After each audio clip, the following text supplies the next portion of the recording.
Welcome to Football with Cheese.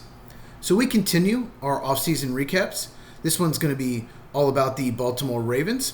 So it's going to be a positive video because they're a very good team. If you have not subscribed, why haven't you? Do so now and hit the bell for notifications so you never miss a video. We cover all 32 teams on this channel. We also cover college football and we focus on the NFL draft. So the Ravens obviously were contenders, one of the best teams in the NFL. Basically, they're in Super Bowl or bust at this point. They have one of the best quarterbacks in the NFL, Lamar Jackson. He won the MVP 2 years ago, didn't win this year. I actually thought he was going to win it this year, but Josh Allen got it. They went 12-5 last year, but they lost their first two games. So after that, they went 12-3. Losing at Kansas City, I get that. That's not a bad loss. But then they lost the Raiders at home, and the Raiders were not good. Week 2, that was the game that you look back on, kind of like the Bengals losing Week 1 at home to the Patriots. Week 2, you lose to the Raiders at home. If they had won that game, they would have been the 2 seed instead of 3. They would have gotten the Bills at home. They beat the Bills at home 35-10 early in the season. So after those first two games, they played really well. In the playoffs, they beat the Steelers at home in the first round, and then they went to Buffalo and lost by 2 points, 27-25. With a minute and a half to go, Lamar Jackson throws a touchdown pass to Isaiah Likely, cuts it to a 2-point game, so they have to get the 2-point conversion to tie. And Mark Andrews is wide open. The ball's thrown right in his belly, and he just drops it. Mark Andrews has been one of the best tight ends in the NFL since he came into the league. He's been with the Ravens his whole career. He's going to go down as one of the best Ravens maybe ever. Unfortunately, that play will be remembered and shown a bunch. I feel bad for him, but he needed to catch it. Now, you can't say the Ravens definitely would have won the game. They would have tied it at 27 with a minute and a half to go, and the Bills would have gotten the ball back, and you know how good the Bills' offense is with Josh Allen. So probably still would have lost, but you never know. But it needed to be caught. It's a tough way to end the season. In free agency, their big move was re-signing Ronnie Stanley. You have to have a left tackle in the NFL, so good move there. They signed DeAndre Hopkins to a 1-year deal. I don't know about that. He's just not what he used to be. Not even close. He used to be one of the best receivers in the NFL. He's toward the end of his career. I guess they needed depth. Cooper Rush. They signed him to be the backup quarterback. I like that signing. You have to have a backup that can come in for 2 or 3 games if your quarterback gets hurt. Obviously, if Lamar Jackson gets knocked out for the season in week 1, they're not going to win anyway. And Cooper Rush, we've seen him with the Cowboys. He's had some good games, so he can do that. Maybe not for a full season, but he can come in for 2 or 3 games and fill in. So I like that signing. They also signed Chidobe Awuzie from the Titans. He's a veteran corner. He can play outside. He can play the slot. Probably going to play more of the slot in the Ravens secondary. They let Patrick McCarry, guard, go to the Jags. That's a good move to let him go. He got way overpaid. He was probably league average last year. In the draft, they got better, especially on defense. I'm going to go over 4 of their picks. First round, they took Malachi Starks, safety from Georgia. He's such a good fit for their scheme. They needed a safety opposite Kyle Hamilton. Starks, in college, he's played deep safety, box safety, coverage. I don't necessarily want him in coverage because he didn't have the best agility drills, but he can play deep, he can play the box. With the Ravens, probably going to play more box safety. I think that's his best position. So they took Mike Green in the second round.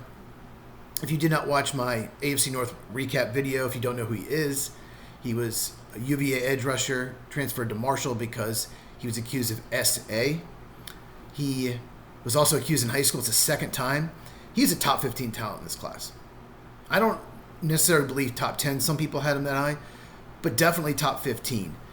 So if he behaves and stays out of trouble, this could be the steal of the draft.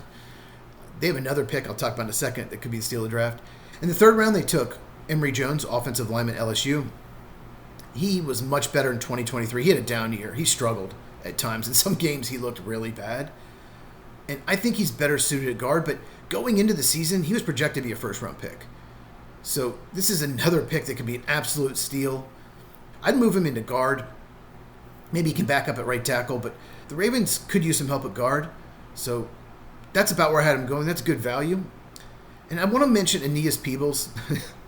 If you watch my draft recap video, if you watch my AFC North draft recap, you'll know how much I love this pick. I thought he could go in the third round, fourth round at worst. He is 280 pounds for a defensive tackle. He is undersized, but he's got a really good first step.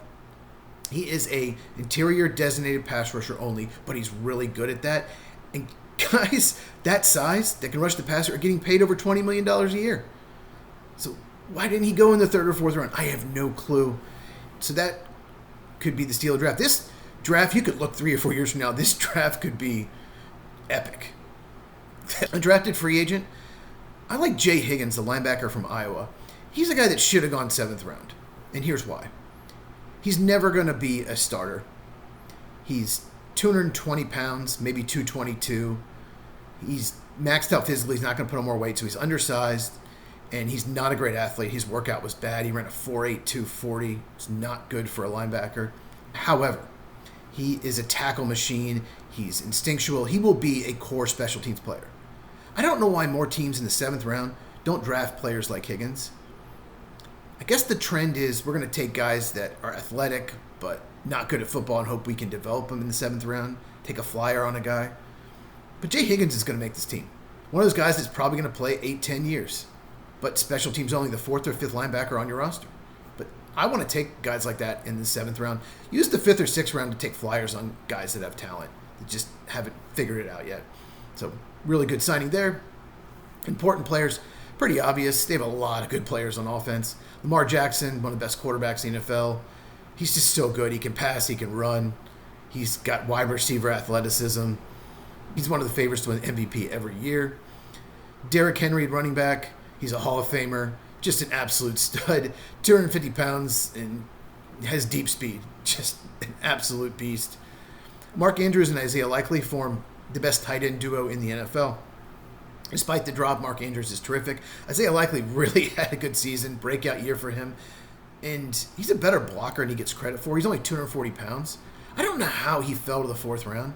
I know he went to Coastal Carolina, but there were some mocks having him go in the 2nd round when he was drafted. And I thought 3rd round at worst. And he falls all the way to the 4th round. And it was a weak tight end draft. It's 2022 draft, I believe. Yeah. So, great pick, Ravens. Wasn't a need because they had Andrews. But the Ravens do that. They're one of the best drafting teams year in, year out. Zay Flowers, really good wide receiver. Had an outstanding year.